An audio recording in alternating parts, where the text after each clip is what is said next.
Hoje é dia 3 de junho de 2024. Meu nome é Josemar Santos da Fonseca e esse é o canal Confrontando Pensamentos em Autogestão.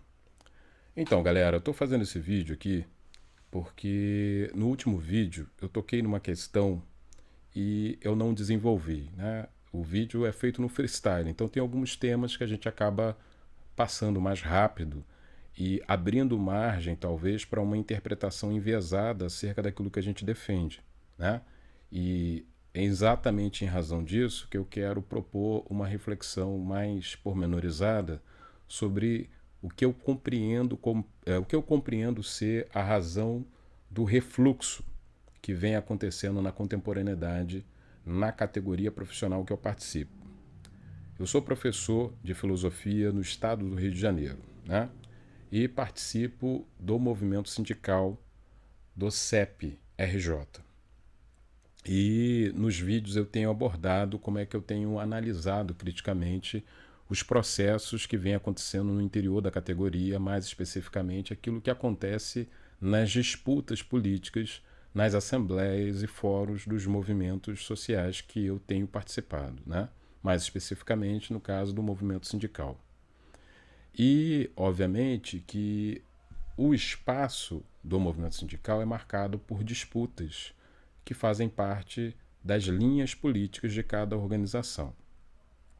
Naturalmente, como militante, a gente tenta interpretar, segundo a nossa maneira de ver a realidade, como é que essas disputas estão acontecendo, como elas estão se desenrolando e a gente se posiciona segundo a nossa consciência, de forma mais ou menos esclarecida, segundo a maneira como a gente consegue elaborar para nós próprios essas questões.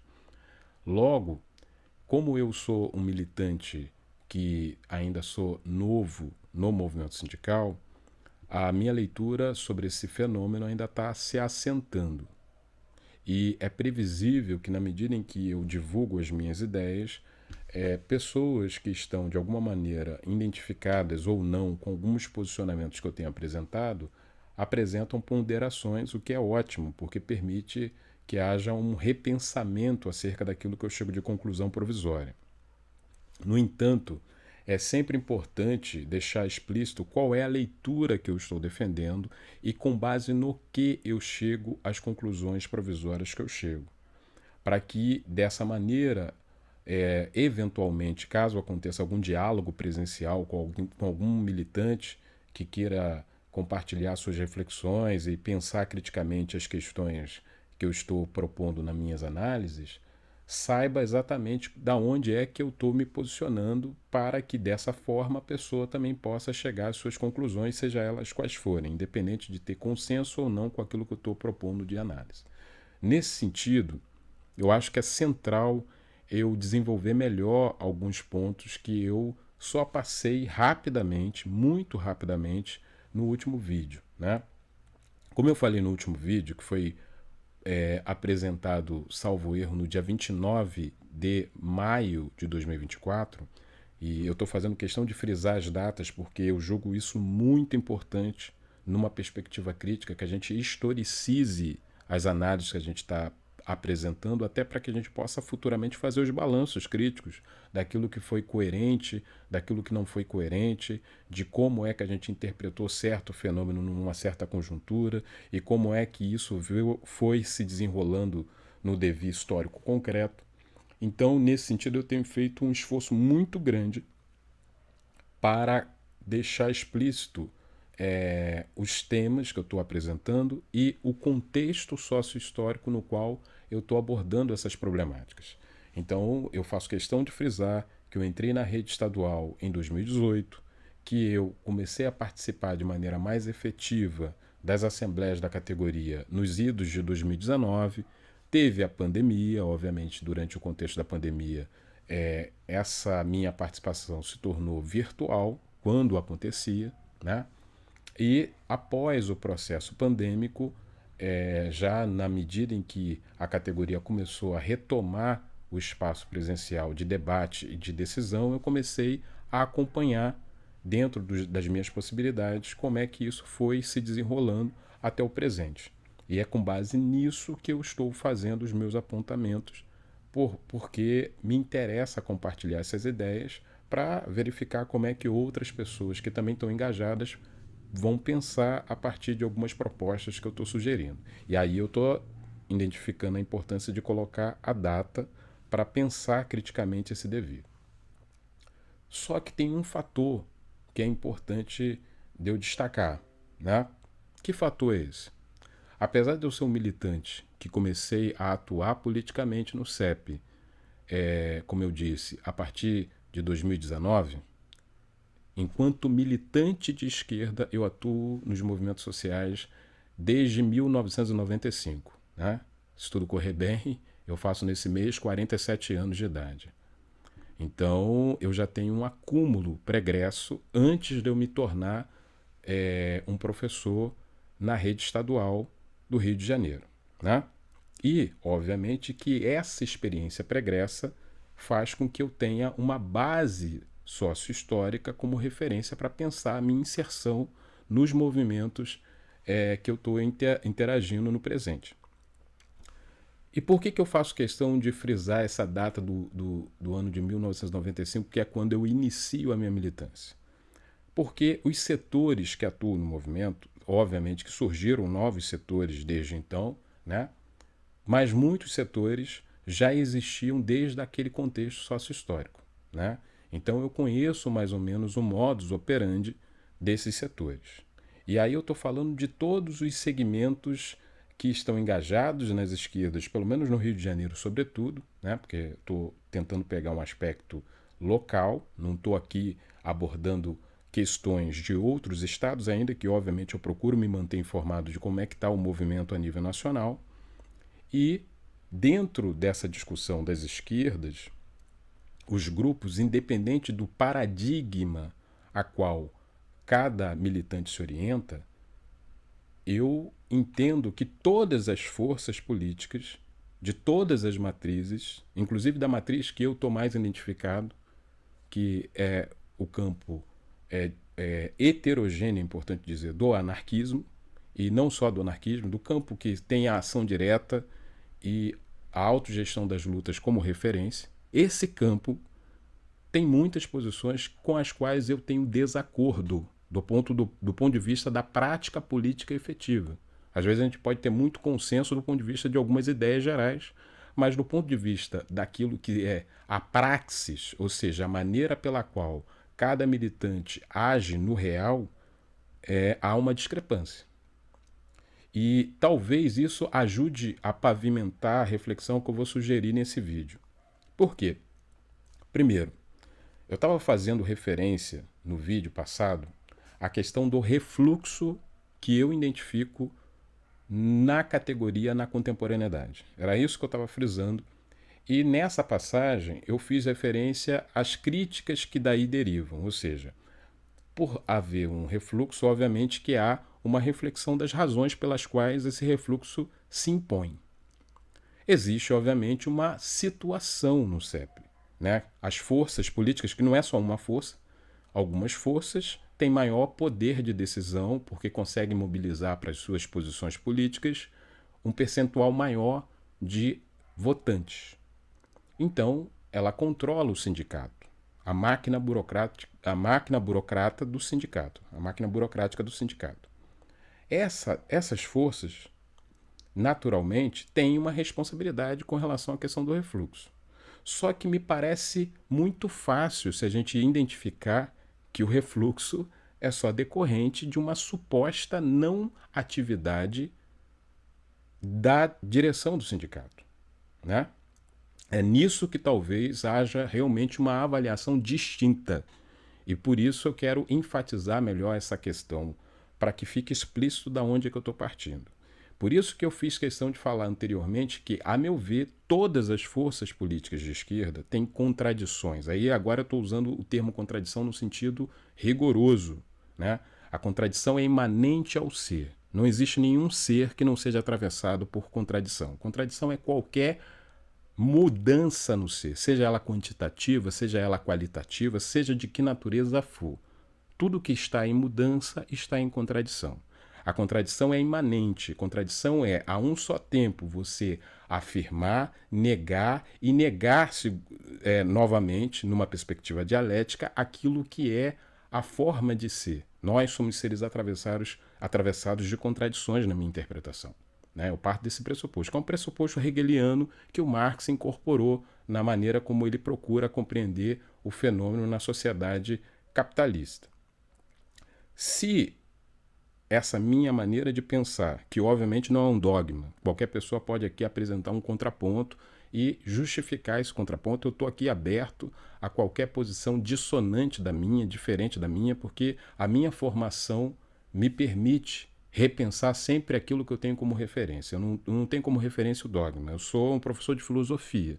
Então, se eu trabalhar com uma perspectiva dogmática, eu estou contradizendo a essência daquilo que caracteriza a minha forma de ser como pensador de questões que sempre vão estar abertas ao contraditório, se esse contraditório for devidamente justificado, se não for um mero ad hominem, um ataque à minha pessoa, se não for nada baseado em questiúnculas que não se justificam.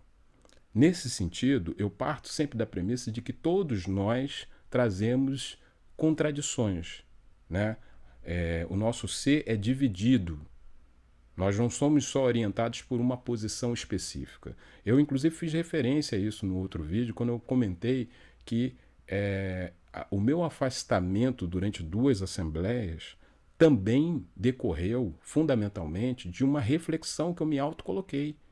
Porque, apesar de eu me colocar no campo da revolução, no campo das esquerdas, eu não acho que o movimento sindical seja a única forma de intervir na realidade numa perspectiva anticapitalista. Pelo contrário. Inclusive, eu quero fazer um vídeo mais elaborado, não é ainda esse vídeo, mas só para deixar explícito qual é a premissa que eu estou partindo. Eu estou partindo da premissa seguinte: existe uma crise a nível internacional do movimento sindical, que tem que ser analisado na história. Isso não é um problema do CEP, na minha maneira de ver.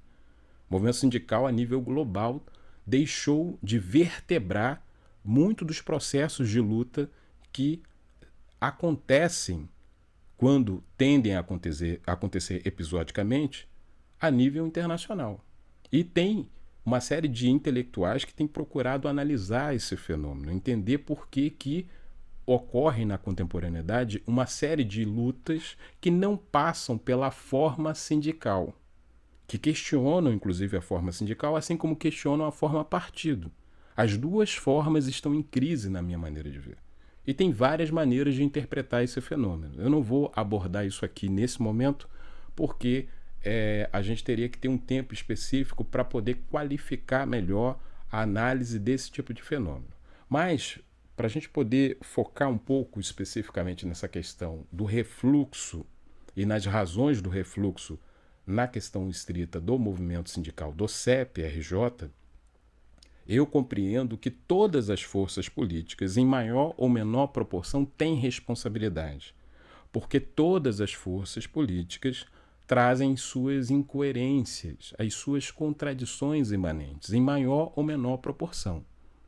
Então, quando há um raciocínio do tipo, a responsabilidade pelo fenômeno de refluxo é estritamente da situação, porque ela tem interesse para manter a sua hegemonia de não mobilizar a base social do sindicato, esse argumento, a meu ver, é fragílimo. E isso não quer dizer, é importante frisar aqui nesse vídeo, que eu estou isentando a direção do sindicato da sua responsabilidade. Não estou isentando. Acho que a direção tem necessariamente responsabilidade, até porque ela escolheu estar na condição de representação formal da categoria. Venceu as eleições, logo tem uma responsabilidade necessária acerca dessa problemática que é a não mobilização da categoria. No entanto, esse fenômeno do refluxo, na minha maneira de ver, e obviamente que eu posso estar equivocado, ele tem elementos muito mais complexos do que isso. E eu falo isso porque eu não parto do pressuposto de que a base seja imaculada, de que os profissionais da base que não se engajam nos processos de luta que estão nas nossas unidades, que eles não têm a sua cota de responsabilidade pelo seu próprio imobilismo. Eu parto de algumas reflexões provisórias que ainda não estão totalmente concluídas e nem vão estar. Eu vou sempre estar pensando o problema da não mobilização na sociedade civil burguesa. Né? Por que a gente tem tanta dificuldade como esquerda, no sentido aí plural da palavra, de conseguir fazer com que haja uma mobilização efetiva na sociedade civil burguesa por uma série de pautas que a gente tem que mobilizar. Só que eu não parto do pressuposto que é só o voluntarismo das palavras de ordem que a gente possa invocar no nosso discurso que vão ser determinantes para que racionalmente haja um processo de levante do proletariado. A meu ver, a coisa é muito mais complicada, sobretudo na contemporaneidade, e a gente tem que analisar essa complexidade para poder superar esse estado de coisas se a gente quer realmente superar esse estado de coisas. Veja bem, isso não quer dizer que a gente tenha que isentar nenhum setor do movimento sindical, do movimento social como um todo. Todo mundo tem que ter a sua reflexão acerca do fenômeno, todos nós temos que nos reconhecer como responsáveis desse fenômeno. Mas a responsabilidade não é um maniqueísmo, né? Tipo, a situação tem a responsabilidade e quem se propõe como oposição não tem nenhum tipo de cota de responsabilidade. É nesse sentido que era a minha reflexão. E por que eu estou colocando isso? Como há muitas práticas questionáveis nos grupos que estão à frente do sindicato, que têm, apesar de serem plurais, tem uma predominância daquilo que a gente poderia chamar como uma herança de sindicalismo de resultados, né? Um sindicalismo de viés economicista, que trabalha fundamentalmente com a orientação jurídico-política, ou seja, a gente tem que ter uma base no parlamento burguês, uma outra base no jurídico, e aí a gente não precisa mobilizar necessariamente a base, desde que a gente tenha poder de influência na instância jurídica e na instância parlamentar. E se a gente ganha nessas instâncias, é como se a gente se justificasse perante essa base social que vota na gente a cada processo eleitoral para a gente se manter na máquina burocrática do sindicato. Então a gente sabe que existe essa perspectiva e que a gente obviamente precisa se contrapor, porque essa perspectiva é mistificadora, engessadora da mobilização efetiva e, por consequência, produz uma série de resultados que são de frustrações. Né? A gente não consegue ganhar porque a justiça é uma justiça burguesa que serve aos interesses do capital. E a gente sabe que o piso é uma demanda legal, é um piso nacional, legalmente conquistado pela categoria, então está dentro dos marcos da legalidade burguesa. E mesmo assim, o piso não é garantido pelo governo de turno. No entanto, a base social do sindicato, por uma série de razões que a gente precisa tentar compreender, e que eu só vou fazer algumas sinalizações nesse vídeo, elas tendem a ficar acomodadas. Qual é a maneira como eu entendo esse acomodamento da categoria? Em primeiro lugar, na minha maneira de ver, a categoria que a gente tem é heterogênea e tem muitos colegas que nunca tiveram pregressamente, ao contrário do que eu coloquei no início do vídeo, a minha formação política iniciou desde os idos de 1995.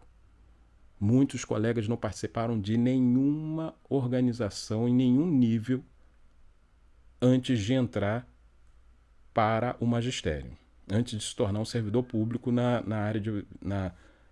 entre os profissionais de educação.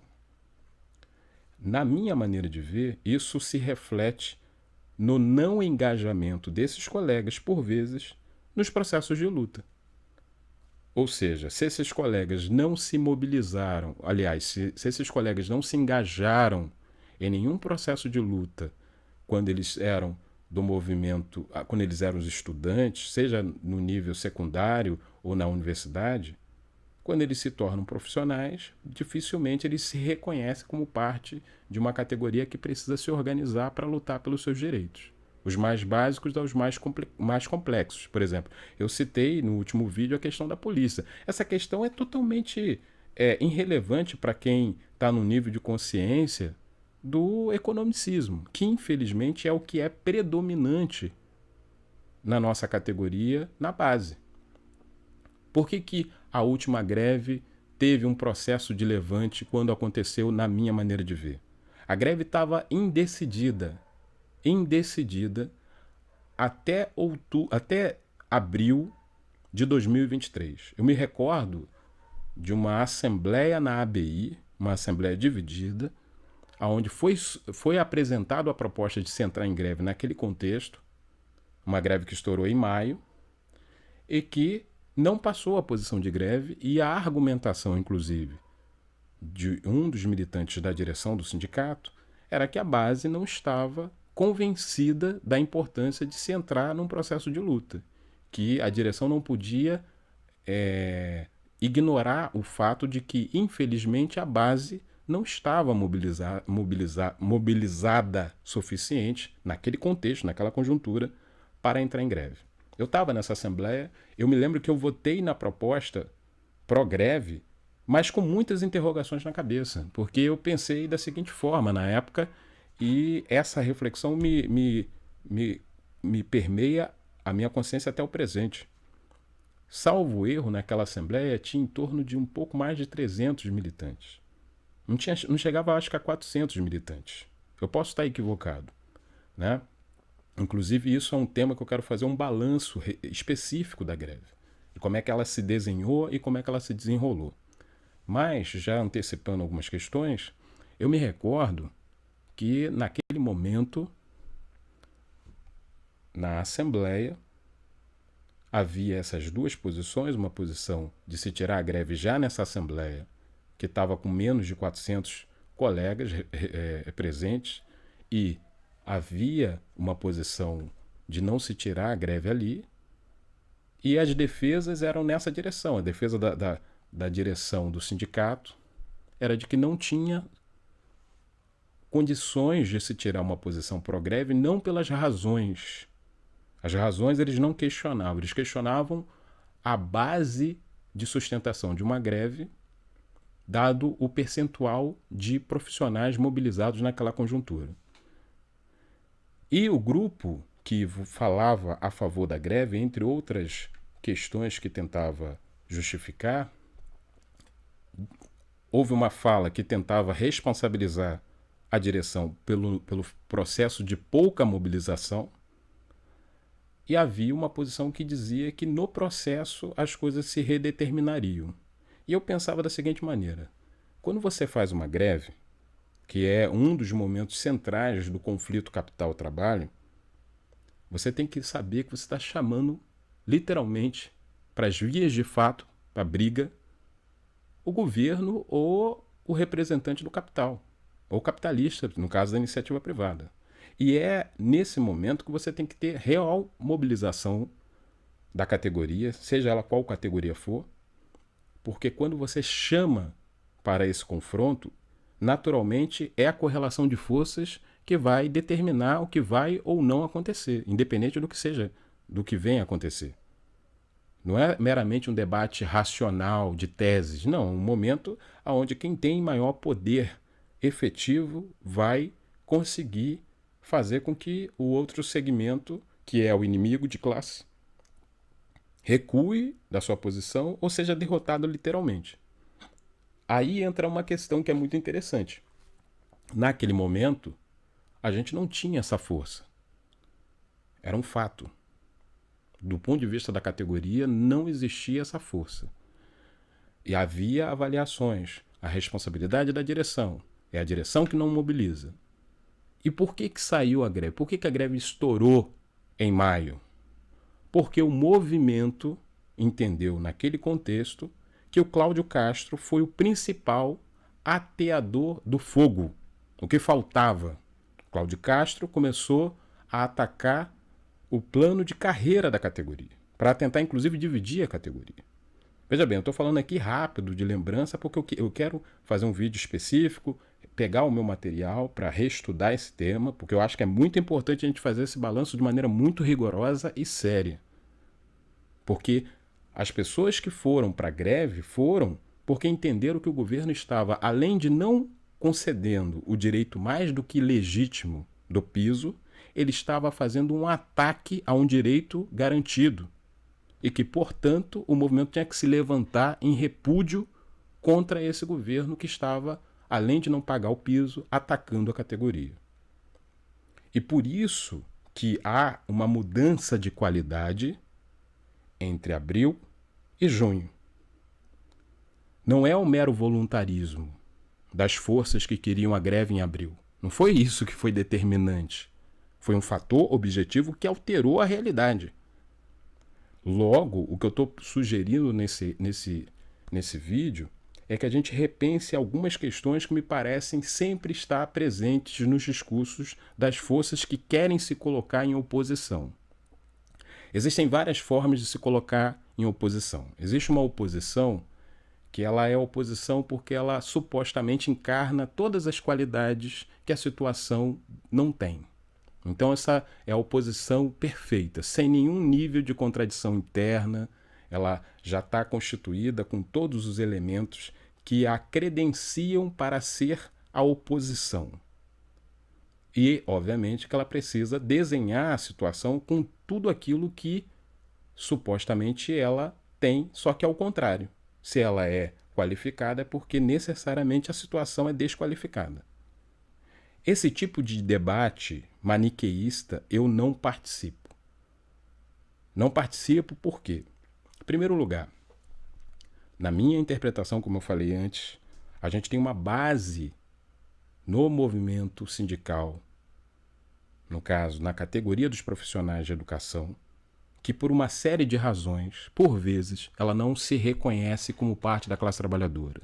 Ela não se reconhece como necessariamente parte daqueles que devem se colocar em movimento, se organizar, se colocar em movimento para lutar contra uma série de mazelas que existe na nossa sociedade.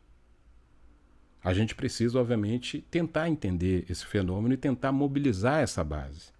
Mas entendendo que essa base não pode ser compreendida, a meu ver, como um grupo passivo, que não pensa, que não tem consciência de nada, que é uma base como uma marionete, né? Que a gente vai ali levar a consciência de fora. A gente, a meu ver, precisa contribuir para que essas pessoas repensem a sua própria forma de agir na realidade com base na própria situação em que elas se encontram. A decisão, se elas vão se organizar ou não, em última instância, é delas próprias. Cada um vai fazer a decisão segundo a sua consciência, independente de que tipo de consciência for manifestada. E aí, existem grupos nas esquerdas que gostam de infantilizar essa base. Então não pode fazer nenhuma crítica a essa base, não pode pensar criticamente as suas incoerências. Precisa colocar tudo numa situação na qual essa base não se mobiliza porque existe um grupo, que seria a direção, que não faz o seu papel. Porque quando houver uma direção realmente combativa, realmente à altura das causas que deveria existir na sociedade civil burguesa, por consequência, as bases seriam arrastadas por essa direção combativa, consciente, que é capaz de trazer essa base para um processo de luta. Grosso modo, isso é parte de uma concepção própria do bolchevismo. Lenin já dizia no Que Fazer que a consciência vem de fora. Eu não trabalho com essa referência. Para mim, a consciência é parte do processo de desenvolvimento de qualquer pessoa que participe das lutas e que procure compreender o seu papel nessa realidade sócio-histórica no qual todos nós estamos implicados de maneira consciente ou não consciente. É evidente que cada pessoa pode adentrar nesse processo por vias muito diversificadas. Cabe a cada um refletir como é que é o seu próprio processo de politização. Eu procuro refletir o meu processo. Como é que foi para mim? E eu não universalizo a forma como foi para mim, porque eu parto da premissa que cada pessoa, por diferentes razões, pode desenvolver, se quiser também, se tiver interessada, uma consciência crítica.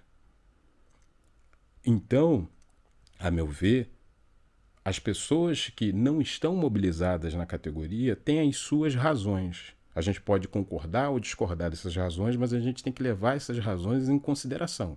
Eu trabalho numa unidade de ensino e tem vários colegas que às vezes eu converso sobre algumas temáticas, tem aquele bochicho da hora, né? Sempre a hora do recreio, né? Que a gente entra para a sala dos professores, aí sempre os professores se queixam de uma série de temáticas, falam coisas as mais diversificadas na base do senso comum e voltam para a sua vida normal, que de normal só tem o nome. E a gente precisa compreender isso, compreender essa incoerência ou essa contradição que atravessa a classe. A classe é classe em si. Ela só se torna classe para si no processo de luta. E, portanto, não é um mero voluntarismo, na minha maneira de ver, que vai decidir se essas pessoas vão ou não adentrar aos movimentos que elas próprias deveriam encarnar como sujeitos da sua própria transformação. Eu parto da premissa daquela tese da Primeira Internacional que a libertação da classe trabalhadora é obra dela mesma. Aí vai ter várias outras teses que vão se anexar ou não a essa formulação. Existe a tese que não, realmente a classe trabalhadora é que vai se autolibertar, mas aí precisa ter a cabeça da classe trabalhadora, que é o partido. O partido revolucionário que vai ser a direção da classe. Então, a crise passa a ser de direção. Os trotskistas sempre falam isso. Né? A crise do movimento é a crise da sua direção. Eu não partilho dessa tese. Eu partilho de uma tese de que se a gente tem uma relação crítica, a gente constrói uma autodireção no processo que não é de um segmento só, que não é uma única corrente de pensamento que vai se traduzir como direção. É o próprio movimento que vai se autoconstituir num processo de luta na sua autodireção para construir a sua processualidade emancipatória potencial. Se é que a gente vai conseguir se libertar dessa situação que a gente se encontra na ordem do capital. Há quem diga que o capitalismo não é possível de ser superado, né?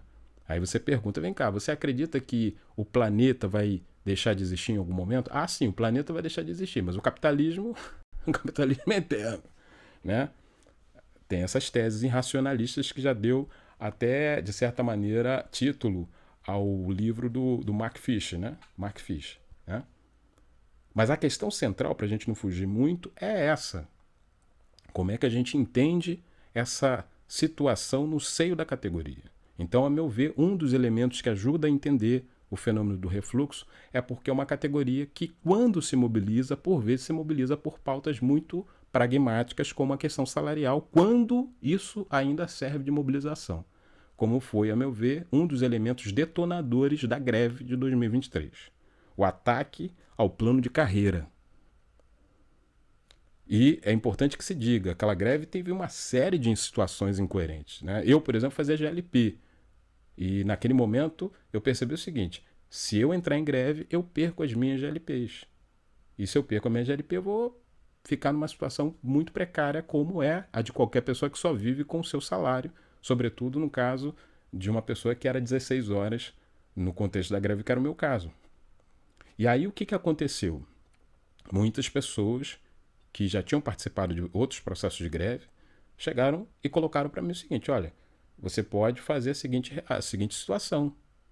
Você participa da greve, ficando em greve na sua unidade de ensino, na unidade de matrícula, e nas outras unidades que você faz GLP, você vai. Eu falei, pô, não dá.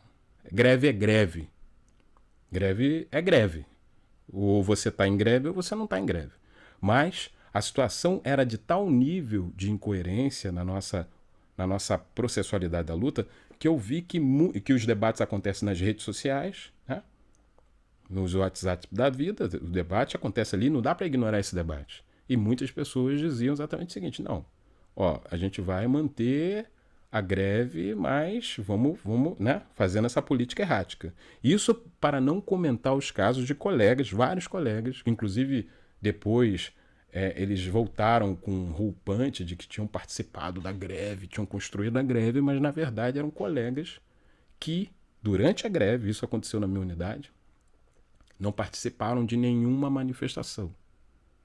São colegas que, inclusive, trabalham na iniciativa privada, então eles continuaram dando aula na iniciativa privada, não ia dar aula no Estado, aproveitaram para ter, durante o período da greve, uma situação menos desgastante em relação às demandas efetivas que eles teriam. Mas estamos de greve. São parte da base, da incoerência da base. Né? E, para além disso, havia também, é importante salientar esses aspectos, a situação muito caótica que foi o final da greve, quando o governo literalmente, para dar uma demonstração de força e para desmoralizar os grevistas, disse que iria cortar o nosso salário, que ia zerar o nosso salário. Muitos colegas ali se submeteram a retornar para fazer a reposição durante o contexto que o governo impôs, que era o contexto do recesso. A reposição fake. Eu não voltei. Minha primeira greve no Estado, perdi todas as GLPs que eu fazia. Eu não estou com GLP esse ano, estou só com meu salário. E naquele contexto já tinham me dito, não entra em greve. Alguns colegas falaram para mim, não entra em greve. Na GLP que você vai ficar, inclusive, marcado. E dito e feito. Nas unidades que eu tinha conseguido pegar GLP, esse ano não consegui pegar GLP e não houve uma justificativa, porque a justificativa é: você não fez greve, você não quer dar uma de revolucionário, não é servidor engajado, combativo? Então você tem que arcar com o ônus de ser um servidor engajado, combativo. E eu banco isso, porque isso é a minha perspectiva muito antes de eu me tornar servidor público. A minha consciência se forjou em lutas muito anteriores. Inclusive, nesse canal tem vários vídeos desse contexto pregresso. Por isso que os áudios desses vídeos são extremamente baixos, precários, porque eles não foram forjados para serem divulgados necessariamente no YouTube, mas sim para preservar a luta, a memória da luta e de uma consciência que se forjou nessa luta. Então, para tentar já me direcionar para o fim desse vídeo, para efeitos de um depoimento que eu acho que era importante deixar explícito do outro vídeo, que eu não entrei muito nesse mérito, do porquê que eu tenho uma diferença, aí falando mais especificamente para o campo que eu consideraria libertário, autogestionário, eu tenho muitas críticas a esse campo. Primeiro, eu não vejo esse campo realmente organizado, não sei qual é o programa que orienta supostamente esses setores. Do ponto de vista do modus operandi, daquilo que eu vi em algumas assembleias, me parece inclusive um grupo muito sectário, que acha que, porque tem posicionamentos distintos à da direção do sindicato, demonstram uma maneira de afirmação da sua posição, que não é com base na argumentação crítica para poder convencer, através das ideias, aquilo que apresenta nos seus discursos, porque é com base nisso que a gente pode disputar a hegemonia na maneira como eu penso, né? E para isso a gente precisa, inclusive, estudar os posicionamentos, não só aqueles que servem de referência para nós, mas estudar as outras matrizes. Eu estudo os posicionamentos das outras matrizes, porque se eu quero confrontar certas teses, eu preciso estar embasado. É assim que a gente consegue disputar a orientação e as leituras existentes. E é exatamente por isso que eu tenho dificuldade também de me associar a certos grupos ali, a certos militantes, que me parecem fazer uma espécie de oposição de ocasião. Mas, quando a gente vê sobre o que está lastreada essa oposição, a gente percebe que é muito numa base de estilo de vida, de um anarquismo de estilo de vida. Somos amigos, né? Eu para mim, isso não é uma referência que eu tenha como perspectiva incorporar na minha praxis. Eu quero defender ideias, quero propor reflexões. E penso que falta muito disso, infelizmente, para determinados setores. Eu posso estar totalmente enganado, posso estar equivocado, posso estar me excedendo nessa posição que eu estou apresentando aqui. Mas é com base nisso que eu estou verificando como é que eu vou me inserir nesse processo. Inclusive, se é que eu vou me inserir nesse processo. Porque, para mim, a luta de classe está para muito além do movimento sindical. Por uma série de motivos que eu não vou ter como abordar aqui, porque eu preciso, inclusive, me qualificar melhor para fazer esse debate com mais fôlego. Por exemplo, sobre a questão da burocracia, que muitas das vezes é invocada em certos discursos. Muitos dos trotskistas, inclusive, falam muito em burocracia, e eu estou tentando entender como é que eles pensam a questão da burocracia. E o pouco que eu estou tendo acesso das leituras de alguns teóricos, eu vejo o seguinte: a maneira como eles pensam a burocracia é meramente fenomênica. Eu penso a burocracia como um traço ontológico, como um traço fundamental, essencial, que estrutura a ordem burguesa, de cima a baixo. A burocracia é uma forma de poder separado, que a gente não controla. É parte da alienação do capital. É uma mediação que serve, em última instância, à perpetuação da ordem do capital. E por isso a gente precisa pensar nas autogestões em todos os níveis, no nível da produção, no nível da organização, ou seja, tanto na base quanto na superestrutura. Mas isso é um debate que não dá para fazer dessa forma tão aligerada, porque a gente precisaria explicitar de maneira mais clara o que é que está em debate acerca desse tema. E eu não tenho como fazer isso agora. Mas o central para eu poder fechar esse vídeo, que já está bastante extenso, é que quando eu, no último vídeo, fiz referência para essa problemática entre situação e oposição, entre refluxo e mobilização, entre base e direção, o que eu estava tentando enfatizar é: eu não identifico que a questão se reduza à direção do sindicato. Isso, para mim, é uma leitura muito superficial do fenômeno. Isso não tem nada a ver com isentar a direção do sindicato.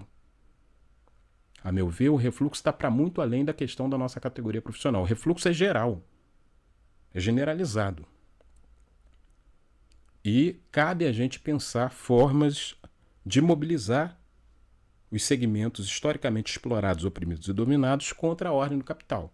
Porque se a gente não quiser fazer isso, ou se a gente não conseguir, melhor dizendo, fazer isso, a gente literalmente vai sofrer todas as consequências que a gente já vem sofrendo, que é a barbárie reiterativa que o capital está impondo a todos nós diuturnamente. Né? Então, me parece que a questão está aí. Eu não sei se eu estou conseguindo ser claro na minha colocação, não sei se eu estou conseguindo organizar bem o meu pensamento, mas é com base nisso que eu quero dialogar com as pessoas que estiverem dispostas a dialogar com as posições que eu estou apresentando, que não são dogmas.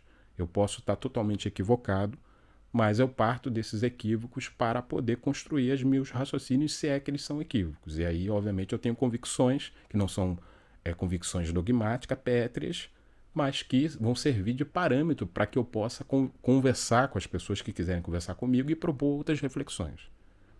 Então eu parto do pressuposto de que os grupos que estão constituídos no CEP, que eu, volto a dizer, conhecia muito dos militantes, muito antes deles se tornarem profissionais de educação, inclusive indiretamente participava de lutas nos movimentos sociais e via como é que era a atuação do CEP muito antes de eu me tornar professor, ainda que de maneira difusa, porque eu não estava na rede, obviamente, mas percebia como é que se dava mais ou menos as disputas.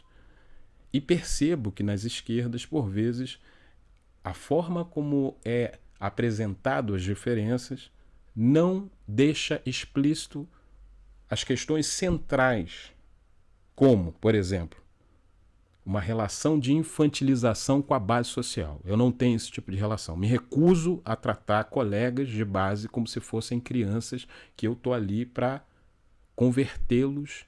Né? É a base que só consegue ter uma leitura economicista. Não. Tem fatores que podem explicar por que determinadas pessoas não se engajaram por que elas estão num determinado momento da sua consciência, como é que talvez elas possam se reposicionar se elas se colocarem em movimento. E cabe a gente refletir o fenômeno, porque ele realmente é um fenômeno complexo que é decisivo para a gente poder construir um porvir na direção daquilo que a gente tem como referência a construir. E por fim mesmo, deixar bem explícito, eu não vejo um esforço real dos setores do campo libertário, do campo autogestionário, digamos assim, de repensarem a si próprios. Não adianta a gente achar que a gente vai fazer críticas a outras concepções e não olhar para as nossas próprias incoerências. Todo mundo, estou me incluindo nessa crítica, todo mundo tem que se repensar.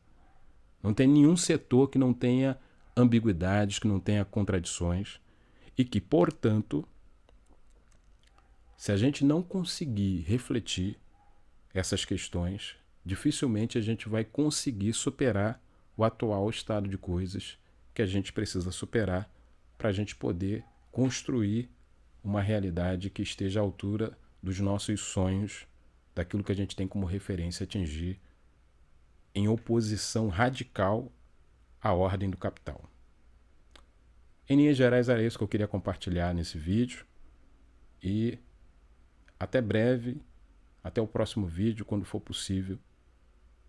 Eu não sei quando eu vou fazer o próximo vídeo, mas provavelmente no próximo vídeo eu vou conseguir estruturar melhor algumas temáticas que eu tentei tangenciar de maneira um tanto quanto randômica nesse vídeo, para não deixar passar essa problemática que, a meu ver, foi muito mal elaborada por mim mesmo no vídeo anterior, no qual eu fiz referência a essa questão do refluxo, mas eu não desenvolvi de acordo com o que deveria. É isso, pessoal. Esse é o canal Confrontando Pensamentos em Autogestão. Vamos continuar confrontando os nossos pensamentos para produzir, eventualmente, sínteses em perspectiva de unidade. Tamo junto.